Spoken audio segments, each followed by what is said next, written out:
Hello दोस्तों, find my की channel में आपका फिर से स्वागत है। आज हम फिर से आपके लिए एक जोरदार दिमागी पहेली अंधविश्वास या इत्तेफाक लेके आए हैं।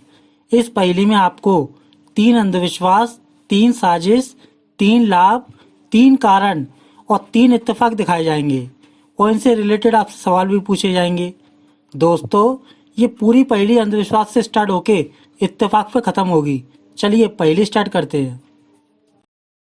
एक बार रमन अपने ऑफिस में ब्लू कलर की शर्ट पहन के चला गया। वहाँ सभी लोग ऑफिस की ड्रेस में आए थे, लेकिन अकेला रमन ही ब्लू कलर की शर्ट पहन के आया था। सुपरवाइजर ने उसे देख के कहा, रमन, आज तुम ऑफिस की ड्रेस पहन के क्यों नहीं आए? रमन बोला, सर, आज के दिन ब्लू कलर पहनने से मुझे लाभ होगा, इसलिए मैं ब्लू कलर की शर्ट पहन के ऑफिस आया हूँ। अब सुपरवाइजर बोला, रमन, तुम ऑफिस की ड्रेस में नहीं आए हो, इसलिए तुम्हें अभी कंपनी के बॉस डीके से जाके बात करनी होगी। अगर वो बोल देंगे तो तुम इस ड्रेस में भी काम कर सकते हो। अब सुपरवाइजर की बात सुन के रमन बॉस के केबिन में चला गया। रमन ने कमरे में जाके देखा, वहाँ डीके बॉस अपने एम्प्लॉय के साथ मीटिंग कर रहा था। डीके बोला, रमन, तुम आज फिर से ब्लू कलर की शर्ट पहन के आए हो, आज फिर तुमने ऑफिस का रूल तोड़ा। रमन बोला, सर, मेरी वाइफ ने कहा है हफ्ते में आज के दिन अगर मैं ब्लू कलर पहनता हूँ तो ये मेरे लिए शुभ होता है, इससे मुझे लाभ भी हो सकता है। डीके बोला, क्या ऐसे पहनने से तुम्हें लाभ हुआ? रमन बोला, नहीं, लेकिन हो सकता है कभी ना कभी मुझे भविष्य में इस कलर को पहनने से लाभ हो। डीके बोला, रमन, ये एक अंधविश्वास है कि तुम ब्लू कलर की शर्ट पहनोगे तो तुम्हें लाभ होगा। इस दुनिया में बहुत सारे इंसान कई तरह के अंधविश्वास से घिरे हुए रहते हैं और इस कारण वो खुद भी परेशान होते हैं और दूसरों को भी परेशान करते हैं और अंत में इन अंधविश्वासों से उसे कुछ नहीं मिलता। मुझे देखो, मैं एक लड़की से प्यार करता हूँ और जल्दी उससे शादी करने वाला हूँ, लेकिन मेरे पंडित ने बताया है कि अगर मैं उससे शादी करूँगा तो मेरा जीवन कष्टदायक हो जाएगा। ऐसा मेरी कुंडली में लिखा है, लेकिन फिर भी मैं उससे शादी करूँगा। रमन, हम लोग 21वीं सेंचुरी में जी रहे हैं और अगर हम लोग आज भी इन अंधविश्वासों के चक्कर में घिरे रहे तो आगे नहीं बढ़ पाएंगे। मैं चाहता हूँ कि तुम भी मेरी तरह अपने आप को बदलो और कल से ऑफिस की ड्रेस में आना। इतना बोलकर डीके अपनी मीटिंग में लग गया और रमन वहां से बाहर चला गया। अब दूसरे दिन ऑफिस में मीटिंग चल रही थी। डीके सभी को समझा रहा था। तभी रमन को 2 बार हिचकी आई, हिच हिच। डीके ने कहा, रमन, तुम्हें हिचकी आ रही है, बाहर जाके पानी पीकर आओ। रमन बोला, यस सर, लगता है मुझे कोई याद कर रहा है। डीके बोला, तुम फिर से फालतू के अंधविश्वास में पड़े, बाहर जाके पानी पी के आओ, तुम्हारी हिचकी सही हो जाएगी। इतना बोल के डीके सभी को समझाने लगा और रमन पानी पीने बाहर चला गया। अब दूसरे दिन बॉस किसी काम से कुछ दिनों के लिए बाहर जा रहा था। डीके बोला, मैं ऑफिस के काम से कुछ दिनों के लिए दूसरे शहर जा रहा हूँ। मेरे बाद इस ऑफिस की जिम्मेदारी मेरे मैनेजर देव पे रहेगी। मेरे जाने के बाद सभी लोग मैनेजर का कहना मानेंगे। अब राजन मुझे रेलवे स्टेशन तक छोड़ने जाएगा। इतना बोल के राजन ने डीके सर को गाड़ी में बिठाया और रेलवे स्टेशन के लिए छोड़ने चला गया। अब उनकी गाड़ी स्पीड में सड़क से जा रही थी। रात होने के कारण चारों तरफ बहुत अंधेरा था, लेकिन स्टेशन पर जल्दी पहुंचने के कारण डीके स्पीड में गाड़ी चलाया जा रहा था। कुछ देर चलने के बाद डीके ने देखा एक बिल्ली सड़क पार करके पेड़ पे चढ़ गई। डीके ने उसी समय गाड़ी रोक दी और दोनों गाड़ी से बाहर आ गए।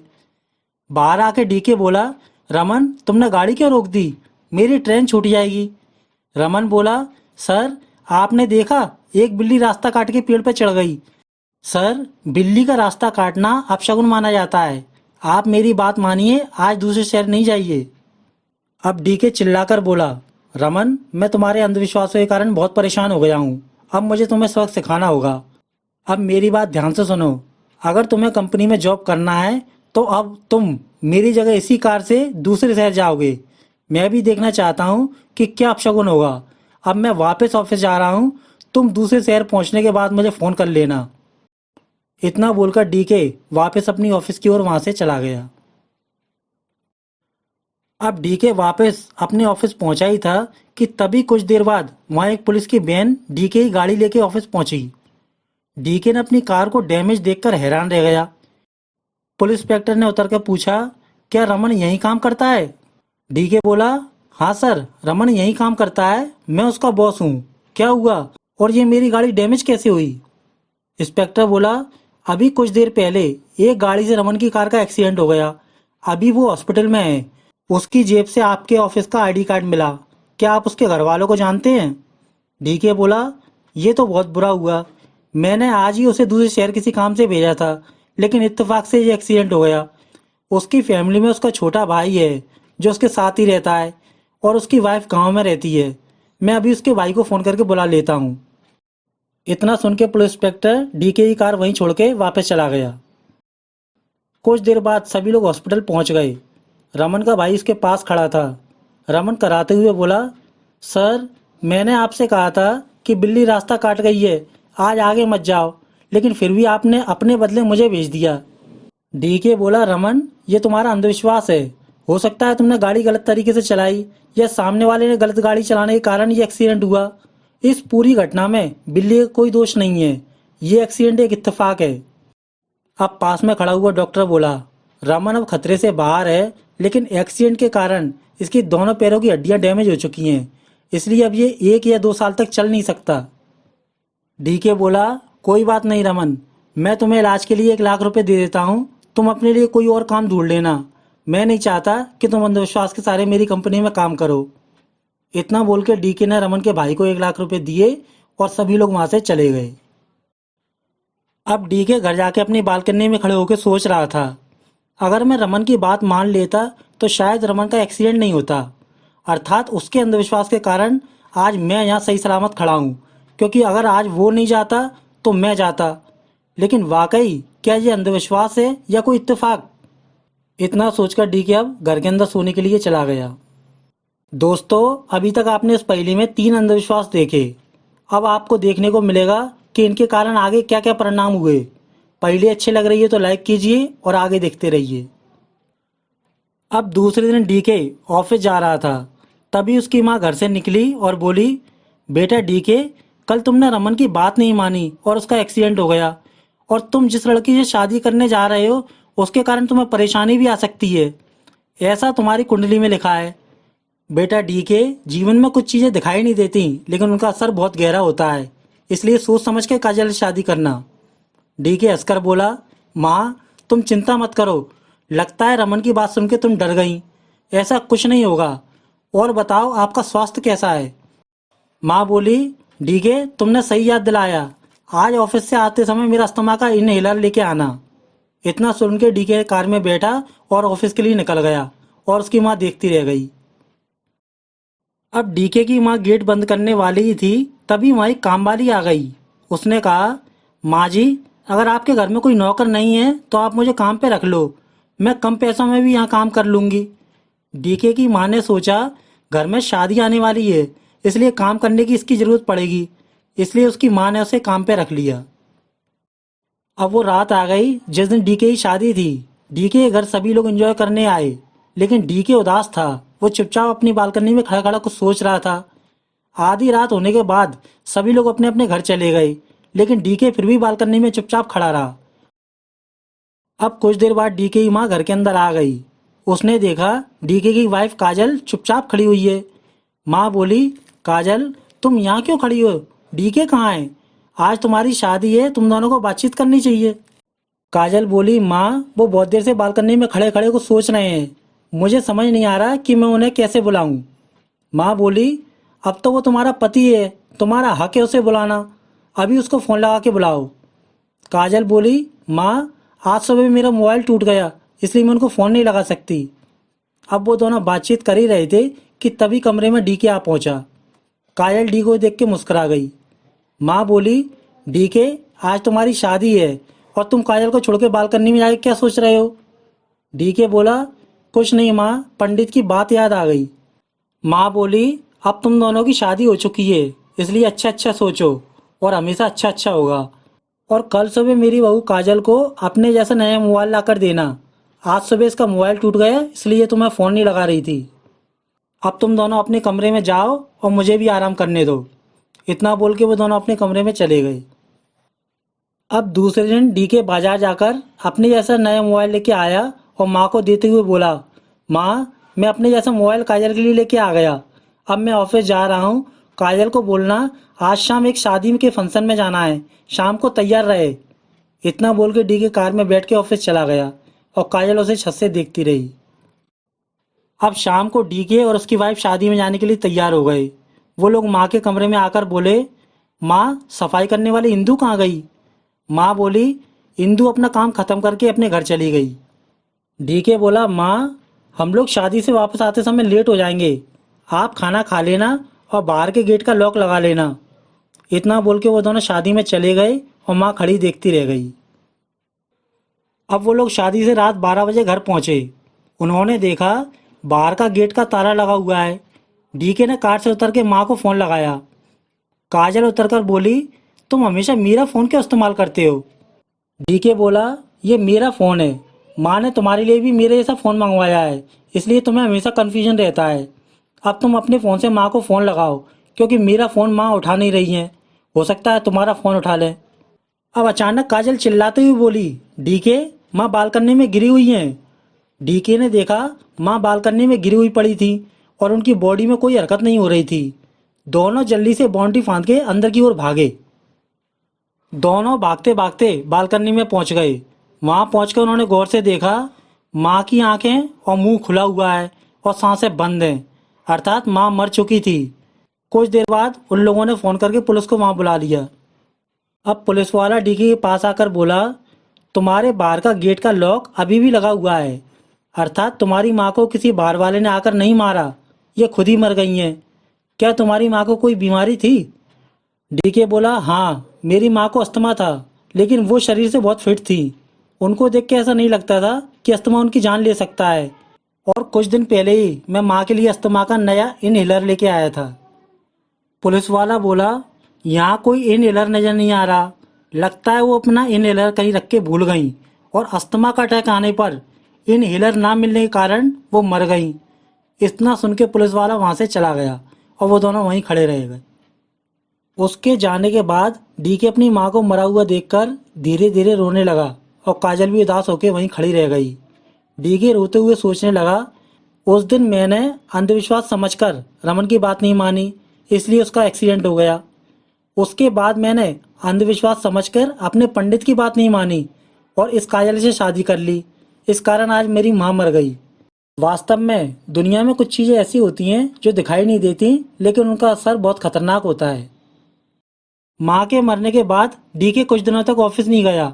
वो दिन भर अपने गार्डन में चुपचाप गुमसुम टहलता रहता था और उसकी वाइफ काजल उसे बालकनी से चुपचाप देखती रहती थी। एक दिन काजल उसके पास आकर बोली, डीके जब से माँ का देहांत हुआ है तब से ना तो तुम ऑफिस गए हो और ना ही तुमने मुझसे अच्छी तरह बात की है। आखिर तुम चुपचाप क्या सोचते रहते हो? डीके बोला, काजल तुम्हें याद है पंडित ने कुंडली देख के कहा था अगर हम दोनों की शादी हो गई तो जीवन में परेशानी आ सकती है। मुझे लगता है मेरी माँ के मरने का कारण हमारी शादी है। हम दोनों ने शादी करके गलती की।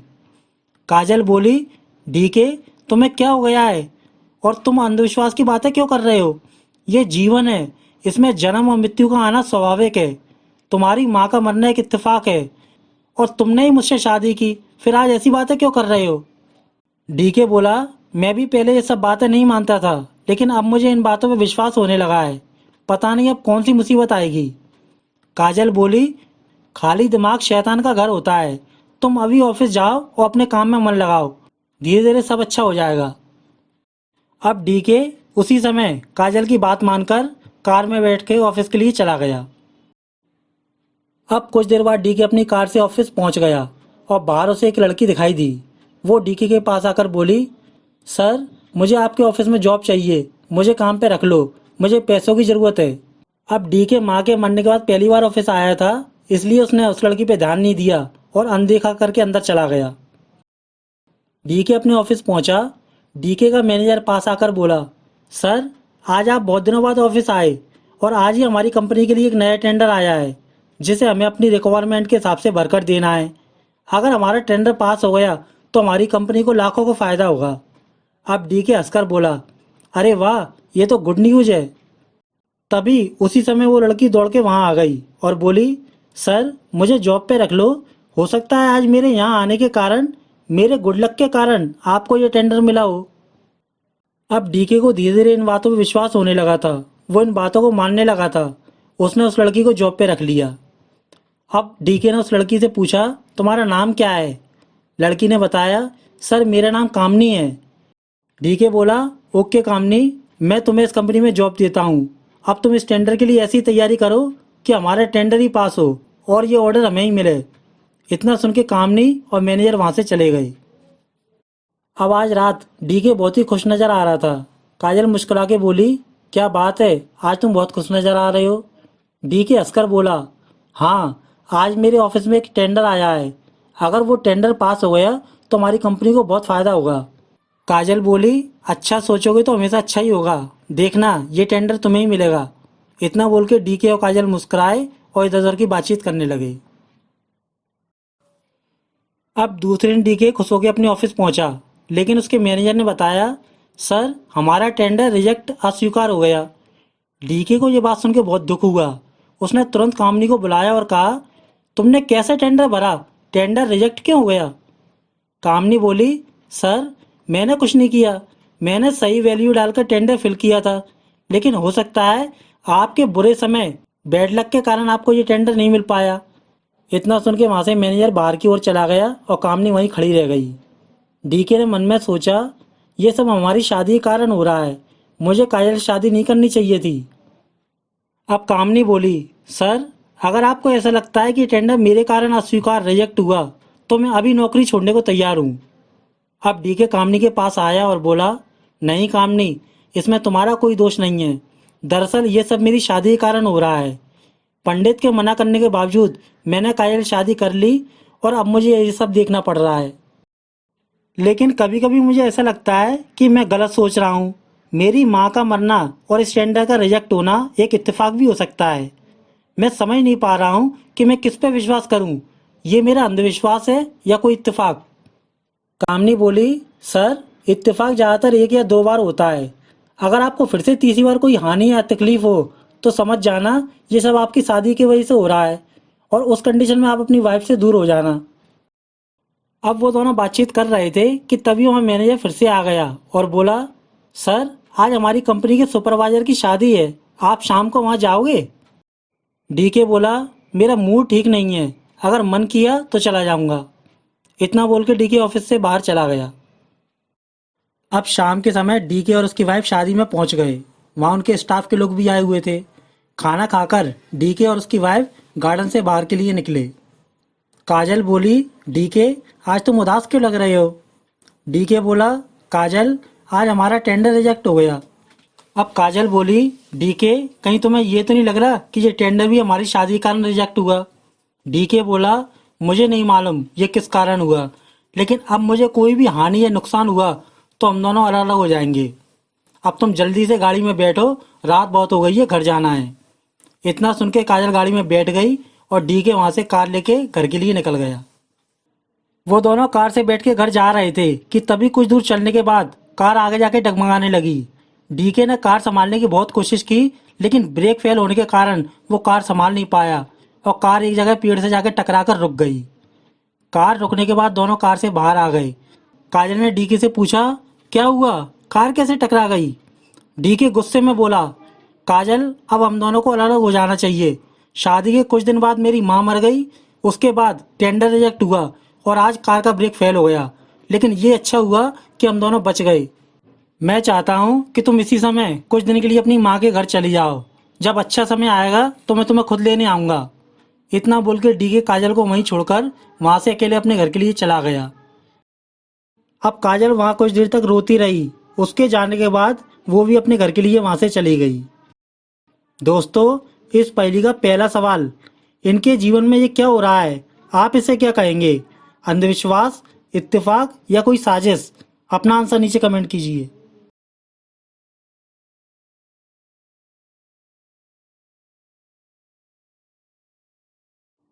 उन दोनों के जाने के बाद वहां पेड़ के पीछे से एक आदमी हंसता हुआ निकला। उसने अपना फोन निकाला और लगाया, भाभी तुम्हारा प्लान कामयाब हो गया। डीके और काजल आज अलग अलग हो चुके हैं। हमने डीके को अंधविश्वास में फंसाकर हरा दिया। आज डीके उसी जगह से हार के गया है जिस जगह उसने मेरे बड़े भाई रमन को जबरदस्ती दूसरे शहर भेजा था, और मेरे भाई रमन का एक्सीडेंट होने के कारण वो पैरों से लाचार हो गया और उस कमीने डीके ने रमन को अंधविश्वासी कह के नौकरी से निकाल दिया। आज डीके उसी अंधविश्वास के चक्कर में फंसकर अपनी वाइफ को छोड़ के यहाँ से चला गया। अब दूसरी तरफ रमन की वाइफ कामनी बोली, मेरा बदला अभी पूरा नहीं हुआ। जब तक मैं उन दोनों को तलाक नहीं करवा दूंगी, जब तक मैं डीके को पूरी तरह से बर्बाद नहीं कर दूंगी, मैं चुप नहीं बैठूंगी। मैं डीके को अंधविश्वास के जाल में इतना फंसा दूंगी कि एक दिन वो अपनी वाइफ को मारकर खुद को गोली मार देगा। अब कामनी का पति रमन बोला, कामनी ये तुम बहुत गलत कर रही हो। डीके सर ने तो मुझे नौकरी से निकाला, लेकिन तुम तो उनकी जिंदगी में आग लगा रही हो। ये गलत है। ये सब तुमने कैसे किया? अब कामनी बोली, तुमने मुझे बताया था कि डीके अंधविश्वास को नहीं मानता और वो ऐसी लड़की से शादी करने जा रहा है जिसकी कुंडली में दोष है, अर्थात शादी करने के बाद परेशानी आ सकती है। फिर भी डीके ने उस लड़की से शादी की और मैंने इसी चीज़ का फ़ायदा उठाया। सबसे पहले मैंने अपनी नौकरानी इंदू को उसके घर काम के लिए भेजा और मौका पाकर शादी के कुछ दिन बाद इंदू ने डीके की मां का अस्थमा का इनहेलर छुपा दिया, जिस कारण अटैक आने पर इनहेलर ना मिलने के कारण उसकी मां मर गई। फिर मैं उसके ऑफिस में काम मांगने गई। डीके तुम्हारे भाई को पहचानता है, लेकिन उसने मुझे कभी नहीं देखा था, इसलिए उसने मुझे काम पे रख लिया। उसके बाद मैंने उसके टेंडर की डिटेल चुराकर दूसरी कंपनी को भेज दी और डीके का टेंडर रिजेक्ट हो गया। अब डीके को यकीन होने लगा है कि उसने काजल से शादी करके गलती की है और आज मैंने ही तुम्हारे भाई से कह के शादी के बाहर उसकी कार के ब्रेक ढीले करवा दिए, जिस कारण कार कुछ दूर जाकर टकरा गई और डीके को लगा ये सब उसकी कुंडली के दोष के कारण हो रहा है। अब डीके पूरी तरह से अंधविश्वास के अंदर फंस चुका है, जबकि ये सारा खेल मेरा रचाया हुआ था। अब देखती हूँ डीके को कौन बचाएगा, अंधविश्वास या इत्तेफाक। दोस्तों, अभी तक आपने 3 अंधविश्वास 3 साजिशें देख ली। अब देखो पहेली में आगे क्या क्या होता है। दोस्तों, पहेली अच्छी लग रही है तो लाइक कीजिए और आगे देखते रहिए। अब दूसरे दिन डी के ऑफिस पहुंच गया। कामनी उसके कमरे में आई और बोली, सर आज आप उदास लग रहे हैं, क्या बात है? डी के बोला, कल रात मैंने अपनी वाइफ काजल को उसके घर भेज दिया। मुझे समझ नहीं आ रहा मैंने सही किया या गलत। कामनी बोली, इंसान के जीवन में अच्छे और बुरे दिन अक्सर आते रहते हैं, आप हिम्मत मत हारिए। आपने जो किया है अच्छा सोच समझ के किया होगा, इसलिए अच्छा समय आए तो मैडम को घर पे ले आना। डीके बोला, ओके, तुम बताओ मेरे ऑफिस में क्यों आई थी? कामनी बोली, सर एक बहुत बड़ी कंपनी का टेंडर सभी ऑफिसों में भेजा है। अगर वो टेंडर हम लोग सही वैल्यू के साथ भरकर दे देंगे तो वो हमारी कंपनी को मिल जाएगा। क्या वो टेंडर आपके पास भी आया है? डीके बोला, नहीं, अभी तक मेरे पास कोई टेंडर नहीं आया। हो सकता है पहला टेंडर रिजेक्ट होने के बाद उन लोगों ने मुझे टेंडर नहीं भेजा हो। इतना बोल के डीके फिर से उदास होकर चुप हो गया और कामनी वहां से वापस बाहर चली गई। अब रात के समय डीके अपनी बालकनी में खड़ा था, तभी उसके पास काजल का फोन आया। डीके, कैसे हो तुम, कहाँ हो, तुमने खाना खाया है या नहीं? डीके उदास होके बोला, अच्छा हूँ, घर पर ही हूँ। इंदू ने मेरे लिए किचन में खाना बना दिया है। तुम बताओ तुम कैसी हो? काजल बोली, तुम्हारे बिना कैसी होंगी? तुम मुझे लेने कब आ रहे हो? जल्दी से मुझे लेने आओ, मुझे यहाँ अच्छा नहीं लग रहा है। डीके बोला, काजल तुम्हारे बिना मुझे भी अच्छा नहीं लगता, लेकिन हम दोनों को अलग अलग रहने में ही हमारी भलाई है। आज हम लोगों के फ़ोन पे बातचीत तो कर रहे हैं, अगर साथ में रहेंगे तो पता नहीं क्या होगा। जब से हमारी शादी हुई है तब से कोई चीज़ मेरे साथ अच्छी नहीं हुई, इसलिए अच्छा यही होगा तुम अपने घर पे रहो और मैं अपने घर पर। अभी वो दोनों बातचीत कर ही रहे थे कि तभी इंदू आई और बोली, साहब आपका खाना बन गया। इंदू की बात सुन के डीके खाना खाने अंदर चला गया। अब एक दिन डीके अपने ऑफिस के अंदर बैठा हुआ था, तभी कामनी ऑफिस के अंदर आई और बोली, सर अभी तक आपके पास वो टेंडर नहीं आया? डीके बोला, हाँ, आज सुबह ही वो टेंडर उन्होंने मेरे व्हाट्सएप पर सेंड कर दिया है। तुम चिंता मत करो, इस बार वो टेंडर मैं ही भर के तैयार करूंगा और उन्हें भेज दूंगा। अब कामनी कुछ देर तक चुप हो गई और बोली, लेकिन सर टेंडर मिलने के बाद आप उदास क्यों लग रहे हैं? डीके बोला, कुछ दिन पहले काजल का फ़ोन आया था, मैंने उससे अच्छी तरह बातचीत नहीं की। उस दिन के बाद आज तक उसका फ़ोन नहीं आया। आज मुझे फिर से एक टेंडर मिला है, सोच रहा हूँ इसी खुशी में मैं काजल से मिला हूँ। कामनी बोली, सर आपने बताया था कि अभी आपका समय अच्छा नहीं चल रहा, इसलिए आपने काजल मैडम को उनके घर भेज दिया। हो सकता है जब आप काजल मैडम को घर लेके आएँ तो फिर से टेंडर रिजेक्ट हो जाए, इसलिए जब तक आपका टेंडर पास नहीं हो जाता तब तक आप काजल मैडम को घर मत लाइए। अगर आपको उनकी याद आ रही है तो आप उनसे वहीं जाके मिलाइए। डीके बोला, ये तुमने सही कहा कामनी, मुझे भी इस टेंडर से बहुत उम्मीदें हैं। मैं आज के दिन इस टेंडर को ऐसा तैयार करके भेजूंगा कि ये टेंडर मुझे ही मिलेगा और उसके बाद शाम को काजल से भी मिलाऊंगा। इतना बोल के डीके टेंडर तैयार करने लगा और कामनी वहां से बाहर चली गई। अब शाम के समय कामनी अपने घर पहुंची।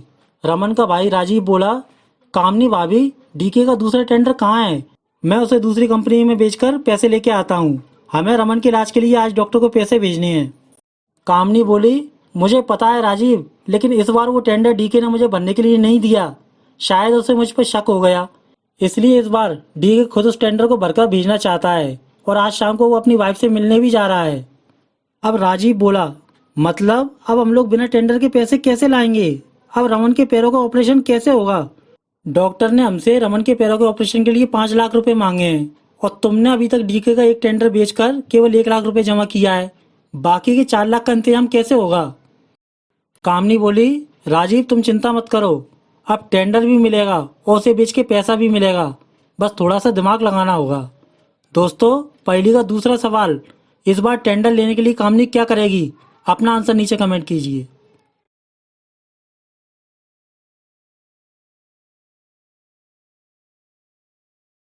कामनी बोली, आज शाम हमारी नौकरानी इंदू फिर से डीके के घर खाना बनाने जाएगी और डीके ने आज ऑफिस में ही टेंडर भर के तैयार कर लिया होगा। अर्थात टेंडर की पूरी जानकारी अब डीके के मोबाइल के अंदर होगी। मैं अभी इंदू को मैसेज करके बोल देती हूँ कि वो डीके की शाम की चाय में बेहोशी की दवा मिला दे, जिसे पी के डीके कुछ देर तक बेहोश हो जाएगा और बेहोश होने के बाद इंदू डीके के हाथ से फिंगरप्रिंट लेके डीके का मोबाइल खोल लेगी और टेंडर का फोटो खींचकर हमें भेज देगी। इस तरह मुझसे कम वैल्यू लगाकर वो टेंडर दूसरी कंपनी को बेच देंगे। अब रमन बोला, लेकिन इस तरह तो केवल 2 लाख रुपए का इंतजाम होगा, बाकी के 3 लाख रुपए कहाँ से लाओगे? राजीव बोला, तुम चिंता मत करो, अब मैं भी 1 लाख रुपए का इंतजाम करके ही घर वापस आऊंगा। इतना बोल के राजीव वहां से चला गया। अब शाम के समय डीके काजल के पास जाने के लिए अपनी बालकनी में खड़ा हुआ कुछ सोच रहा था। तभी इंदू उसके पास चाय लेके आ गई। डीके ने बोला, इंदू, आज मेरे लिए खाना मत बनाना, क्योंकि आज मैं काजल के घर खाना खाऊंगा।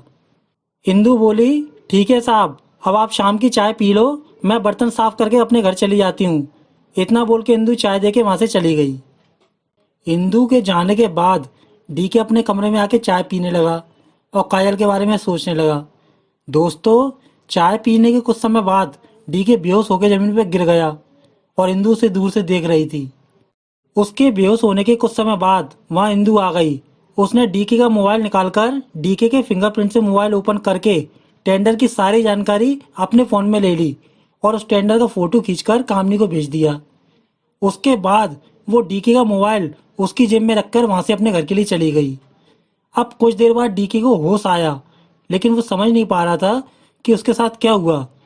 उसके बाद डीके अपनी गाड़ी निकालकर काजल के घर के लिए चला गया। कुछ देर बाद डीके काजल के घर पहुंच गया। काजल डीके का बाहर ही इंतजार कर रही थी। डीके ने गाड़ी से उतर के पूछा, काजल, तुम बाहर क्यों खड़ी हो और तुम्हारी माँ कहाँ है? काजल बोली, मैं तुम्हारा इंतजार कर रही थी, इसलिए बाहर खड़ी थी। अंदर चलो, माँ तुम्हारा इंतजार कर रही हैं। इतना बोल के दोनों अंदर चले गए। अंदर जाके डीके ने देखा काजल की माँ ने डीके के लिए खाना लगा दिया था। डीके खाना खाने लगा। तभी काजल की माँ पास आकर बोली, बेटा डीके, काजल से कोई गलती हो गई है क्या? उसे माफ कर दो और अपने घर ले जाओ। डीके बोला, नहीं माँ, आप गलत समझ रही हो। ना काजल गलत है ना मैं गलत हूँ। गलत तो ये समय चल रहा है। आज बहुत दिनों बाद मुझे साल का दूसरा टेंडर मिला है। अगर ये टेंडर पास हो गया तो मैं पक्का काजल को अपने घर ले जाऊंगा। लेकिन मुझे एक बात समझ नहीं आई कि आप लोगों को कैसे मालूम हुआ कि आज मैं यहाँ आ रहा हूँ? माँ बोली, हमारे यहाँ एक बहुत प्रसिद्ध प्रतापी बाबा आए थे। उन्होंने बताया कि काजल का पति जल्दी उससे मिलने आएगा और आज शाम को तुम आ गए। अब डीके हंसकर बोला, अच्छा, इसलिए काजल मेरा बाहर इंतजार कर रही थी। अब डीके ने खाना खाया और इधर उधर की बातचीत करने लगा। अब उधर रात में 11 बजे कामनी वापस आई और रमन से बोली, रमन, आज मैं डीके का दूसरा टेंडर 1 लाख रुपए में बेच के आ गई। अब तुम्हारे ऑपरेशन के लिए 2 लाख रुपए इकट्ठे हो गए। उसी समय राजीव भी वहां पहुंच गया और बोला, भाभी, 2 नहीं 3 लाख रुपए इकट्ठे हो गए। मैं भी 1 लाख रुपए लेके आया हूँ। अब कामनी और रमन आश्चर्य से पूछा, तुम्हें 1 लाख रुपए कहाँ से मिले? दोस्तों, पहली का तीसरा सवाल, राजीव 1 लाख रुपए कैसे लाया? अपना आंसर नीचे कमेंट कीजिए।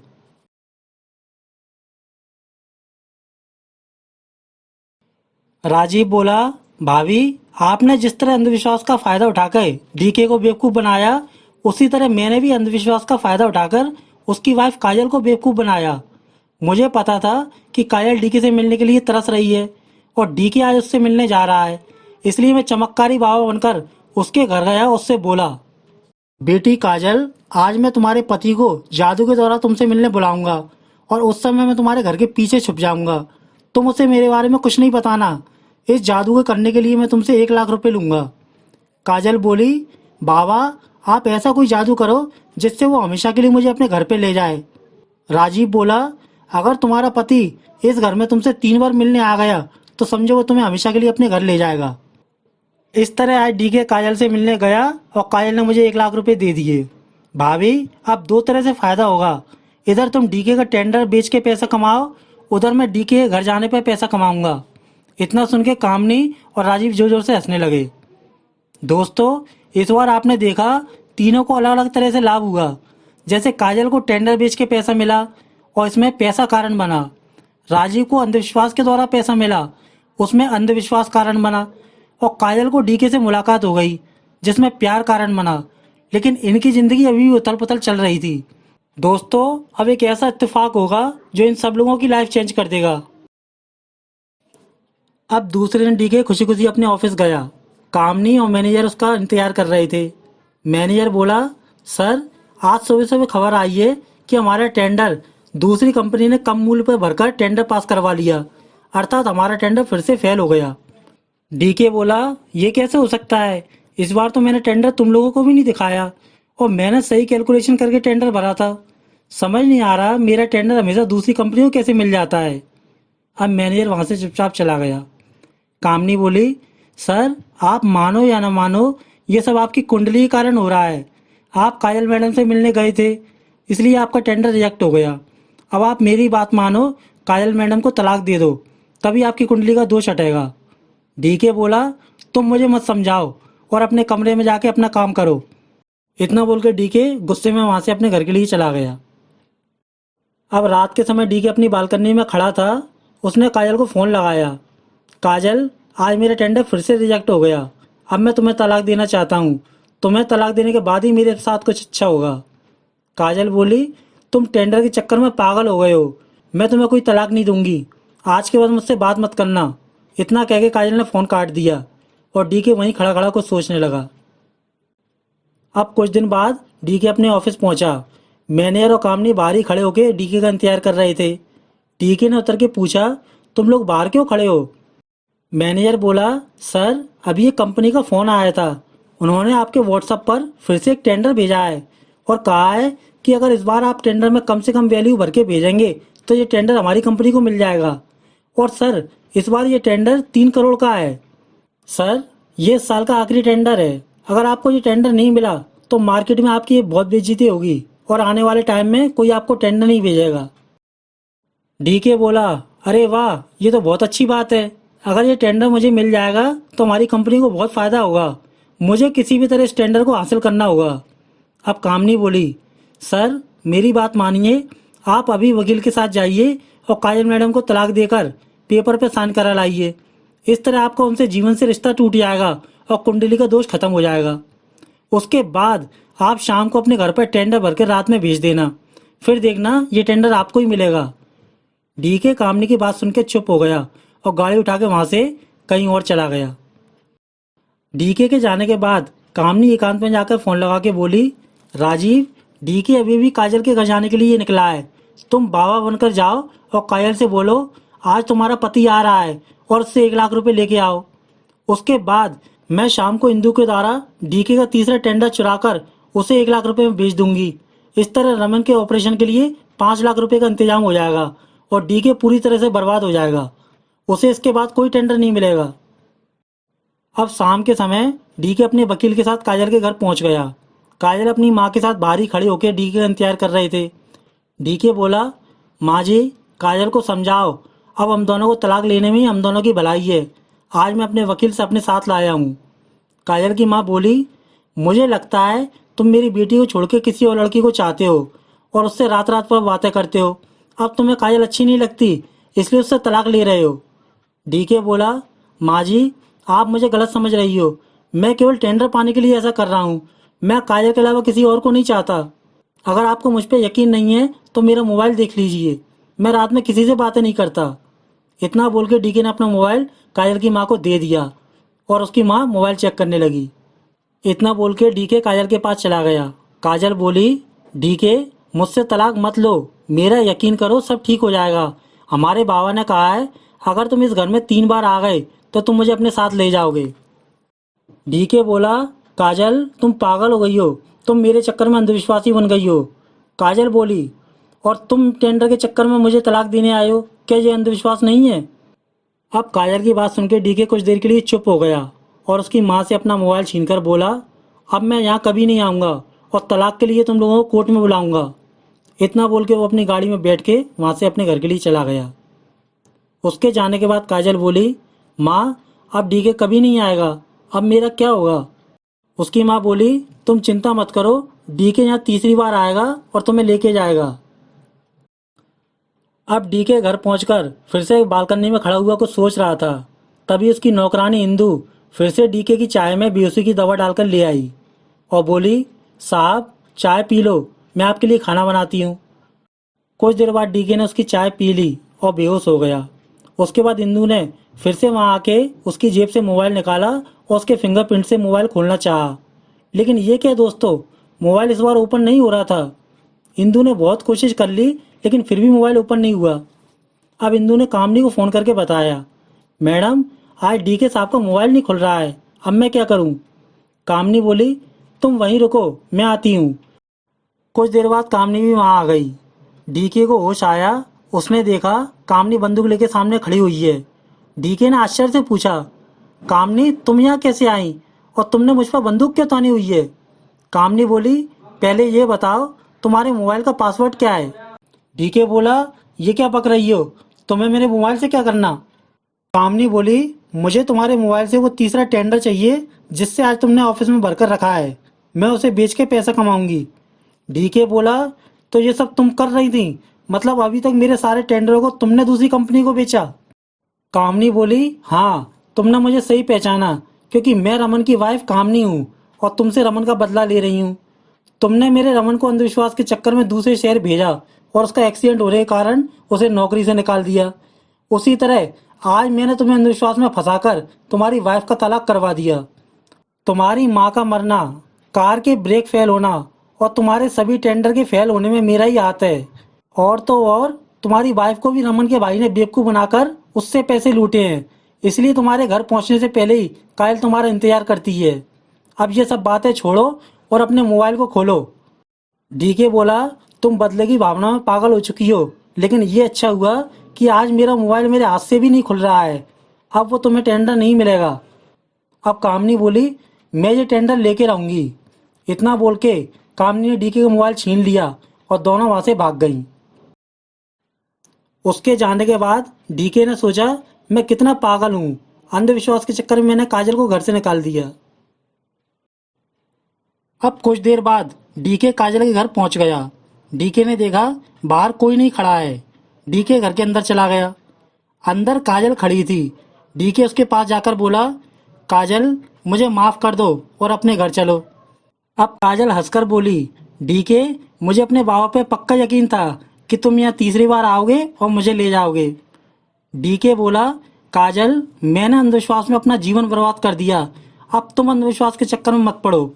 वो कोई बाबा नहीं बल्कि रमन का भाई है और रमन की वाइफ ने ही मेरे सारे टेंडरों को चुराया और उसी ने इंदू के द्वारा माँ को भी मरवाया और आज वो मेरा फ़ोन छीन के भाग गई। मुझे अपना टेंडर रात 12 बजे तक भेजना था, लेकिन आज मेरे हाथ से तीसरा टेंडर भी चला गया। अब कुछ देर बाद काजल की माँ वहाँ आ गई और बोली, डीके, तुम चिंता मत करो, काजल की चालाकी के बाद भी वो टेंडर तुम्हें ही मिलेगा। दोस्तों, पहली का 5वां सवाल, मोबाइल तो काम नहीं ले गई, अब टेंडर डीके को कैसे मिलेगा? अपना आंसर नीचे कमेंट कीजिए।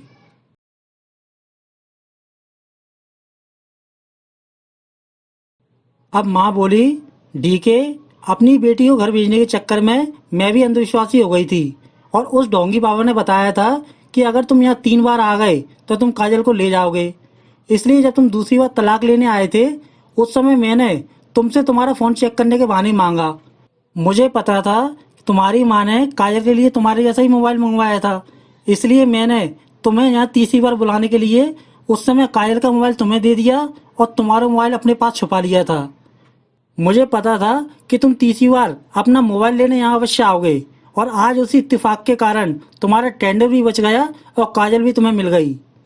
इतना कह के काजल की माँ ने डीकी को उसको मोबाइल दे दिया। अब दूसरे दिन पुलिस ने रमन के घर जाकर कामनी और राजीव को अरेस्ट कर लिया। दोस्तों, इस पहेली के बनाने का उद्देश्य किसी की भावना को ठेस पहुंचाना नहीं है, बल्कि अंधविश्वास में घिरे हुए लोगों को जागरूक करना है। दोस्तों, कैसी लगी आपको ये जोरदार दिमागी पहेली? पहेली अच्छी लगे तो लाइक कीजिए और ऐसी ही पहेलियां देखने के लिए अभी हमारे चैनल को सब्सक्राइब कीजिए। धन्यवाद।